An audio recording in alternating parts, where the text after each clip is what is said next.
Anies Baswedan sudah menyatakan siap maju di Pilgub Jakarta 2024, tapi siapa yang berani usung Anies dan bagaimana peluangnya nanti, saudara? Kami akan membahasnya bersama dengan Iwan Tarigan, relawan Anies Baswedan, dan Aditya Perdana, Direktur Algoritma Research and Consulting. Selamat sore, Pak Iwan, Pak Adit. Selamat sore. Baik, Pak Iwan, jadi kalau sekarang parpol mana yang dipandang oleh relawan ini paling memungkinkan, paling bisa mengusung Anies Baswedan di Pilgub Jakarta? Pak Iwan. Ya, sampai saat ini ya karena kita juga kan baru selesai Pilpres dan kita juga baru pembubaran Timnas ya baru sekitar sebulan. Pak Iwan, Ya, sinyalnya tampaknya agak lemah Pak Iwan, sedikit terganggu sambungan audiovisual kita sore hari ini Pak Iwan. Bagaimana, bisa diulangi Pak Iwan? sampai saat ini kemungkinan Pak IB ya 01 itu PKB sudah mengumumkan kalau juga PKS sudah mengusulkan dari DPW tetapi bukan oleh DPP ya. Misalnya dalam Baik. Baik Pak Iwan, kami potong dulu ya Pak Iwan. Kita akan perbaiki sambungan komunikasi dengan Anda. Tadi ditangkap ada PKB, PKS juga yang DPW-nya sudah ada usulan-usulan, tapi DPP-nya belum. Mas Adit, bagaimana Anda melihat, kalau menurut Anda sampai sejauh ini siapa sih partai yang berani usung Anies di Jakarta ini, yang serius? Iya, memang sampai hari ini seperti yang tadi sudah kita dengarkan dari beberapa pemberitaan bahwa Anies Baswedan memang sudah mendapat restu dari PKB, meskipun itu dari tingkat DPP-nya masih belum terkonfirmasi gitu ya. Jadi repotnya adalah di dalam proses pencalonan pilkada ini DPW itu ataupun di DPD itu tidak punya ruang untuk bisa memutuskan sendiri, Mas. Jadi DPP yang punya hak untuk melakukan keputusan final, itu yang kelihatannya bisa kita perhatikan. Itu yang pertama. Yang kedua, dari sisi PKS pun juga relatif sama gitu ya. Jadi dari dua partai ini saya menduga masih belum cukup gitu ya untuk kemudian Pak Anies punya peluang yang memadai gitu ya untuk bisa mendapatkan tiket di dalam pencalonan, meskipun waktunya masih panjang ya. Kalau kita perhatikan waktunya masih sampai bulan Agustus, tetapi paling tidak segala usaha dan lobby yang sedang dilakukan oleh semua calon pasangan pilkada gitu ya, termasuk juga partai politik, memang sedang berusaha untuk itu. Kalau PDIP bagaimana Mas Adit? Ya saya pikir PDIP juga kelihatannya belum firm gitu ya, dan saya pikir semuanya sedang bernegosiasi untuk mendapatkan posisi ataupun dukung mendukungnya itu dalam kondisi yang seperti apa.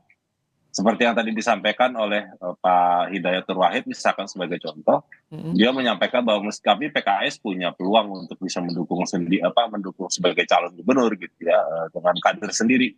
Itu kan secara eksplisit mengatakan bahwa PKS juga punya hak gitu ya untuk mencalonkan karena berada dalam posisi nomor 1 dan sebagainya. Jadi rupanya kelihatannya masih alot lah. Oh, masih alot.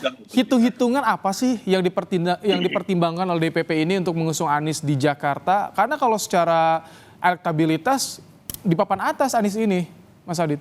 Iya betul. Karena memang kelihatannya dari sisi peluang keterpilihan memang cukup baik gitu ya Pak Anies gitu.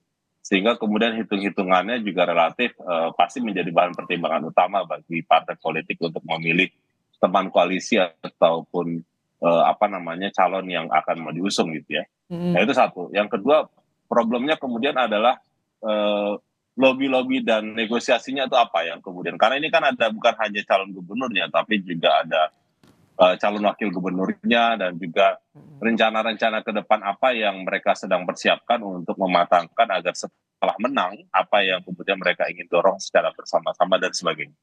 Jadi saya pikir karena memang masih cukup panjang gitu ya, dan juga pada titik yang lain saya juga menduga ada kesempatan juga untuk melihat siapa calon lawannya, Mas. Jadi calon lawan itu juga menurut saya menjadi pertimbangan Pak Anies ini relatif nanti akan mau Itu diajak calon lawan itu siapa dan termasuk lawan siapa. sekarang yang santer kan ada Ridwan Kamil, Ya, Kaisang juga. Apakah itu yang jadi pertimbangan parpol untuk bisa dukung Anies? jadi ya.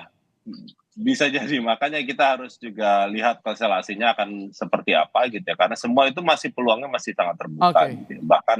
Bahkan Ridwan Kamil sendiri kan juga kemarin disampaikan yang dukungan berasal dari PAN yang sudah kelihatan gitu ya. Mm-mm. Meskipun Golkar belum kelihatan secara resmi, betul ya. Gerindra Nah, nanti justru. kita akan lihat. Gerindra Gerindra justru. juga sudah ada. Baik, Pak Iwan tampaknya sudah bergabung kembali. Sore Pak Iwan. Ya, selamat sore. Nah, jadi tadi meneruskan yang tadi, dari relawan, parpol mana sih yang dilihat ini serius akan mendukung Anies Baswedan? Karena sejauh ini 3 partai baru DPW-nya yang mengusulkan nih. Belum ke Ya, pusatnya. karena memang tentunya ini kan masih sampai Agustus ya Mas ya, Iya. Mas Ibrahim. Jadi partai tentunya saat ini masih dalam tahap penjajakan. Karena banyak juga kan pilkada itu kan bukan hanya Jakarta, ada 500 kepala daerah. Ya, tentunya juga partai sedang sibuk juga menganalisa tiap daerahnya. Tetapi karena ini adalah Jakarta epicentrum, ya setelah Pilpres itu kan di DKI. Jadi kemungkinan besar ya yang sampai selama ini yang sudah jelas deklarasi yaitu PKB, PKS itu sudah deklarasi tahap DPW karena usulan itu kalau untuk gubernur kan pasti DPD atau DPW-nya. Tapi tetap kan Kemudian digodoknya di dari- pusat, yang menentukan pusat ya.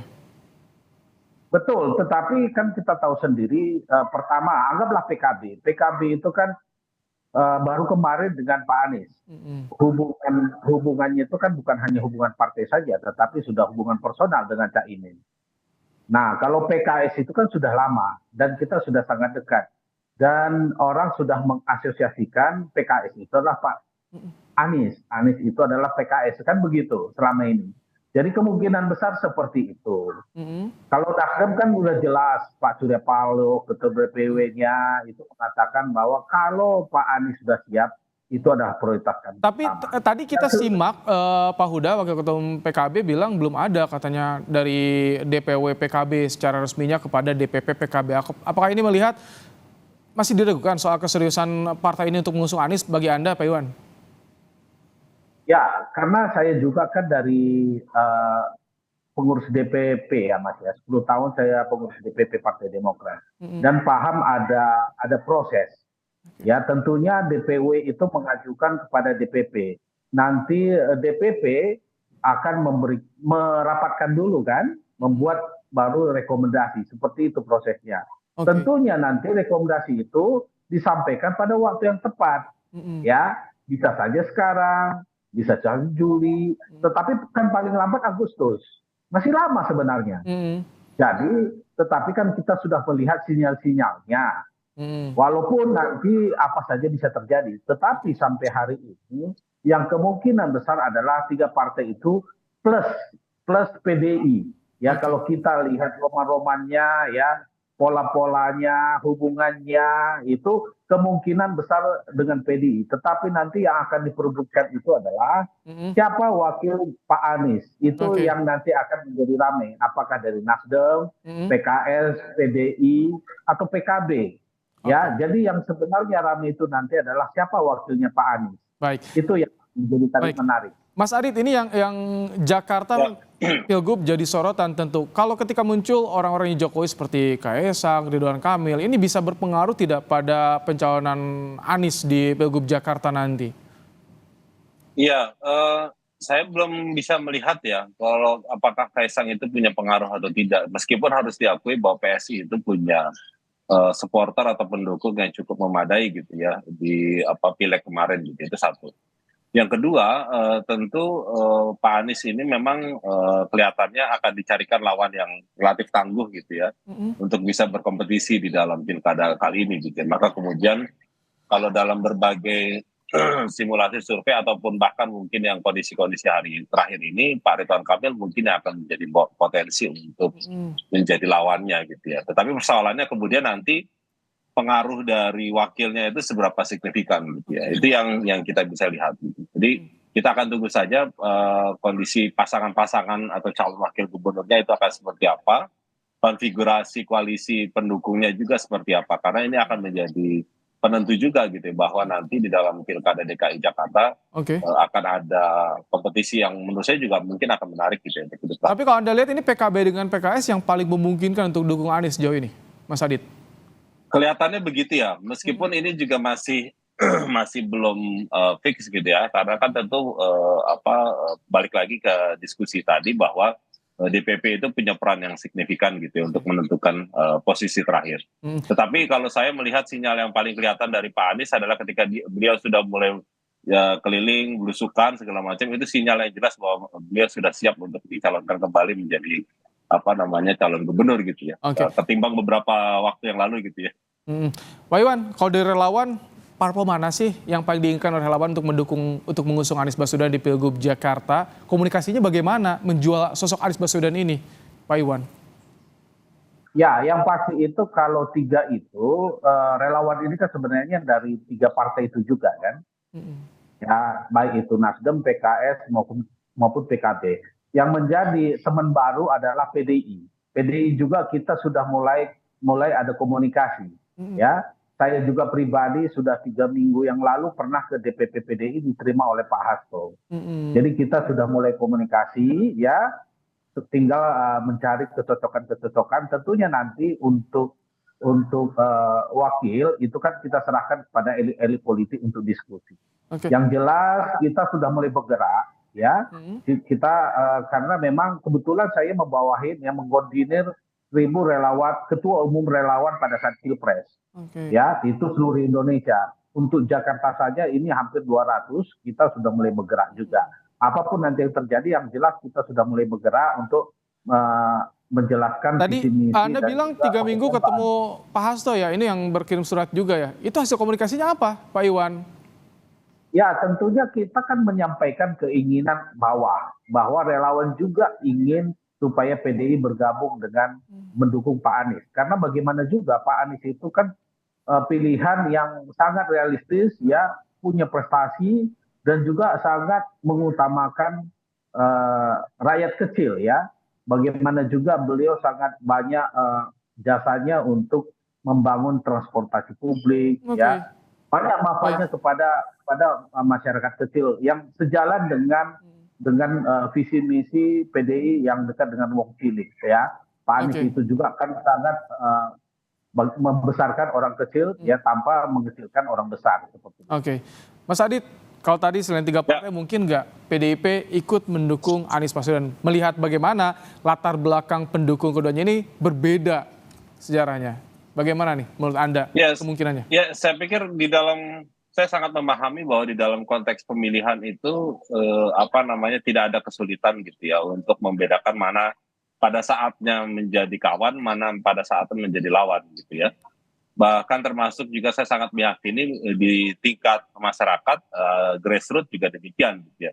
Karena beberapa waktu yang lalu saya pernah melakukan jejak pendapat terkait dengan hal ini dan kelihatannya memang bisa gitu ya, bahwa ketika pilihan-pilihan itu berbeda dan kemudian itu disinkronkan, dijadikan dalam konteks apa yang kita bicarakan hari ini dengan pendukungnya Pak Anies dengan juga PDIP, yang mungkin saja itu akan bisa dilakukan. Problemnya memang kerap kali akan terjadi dan rumit itu di tingkat elit.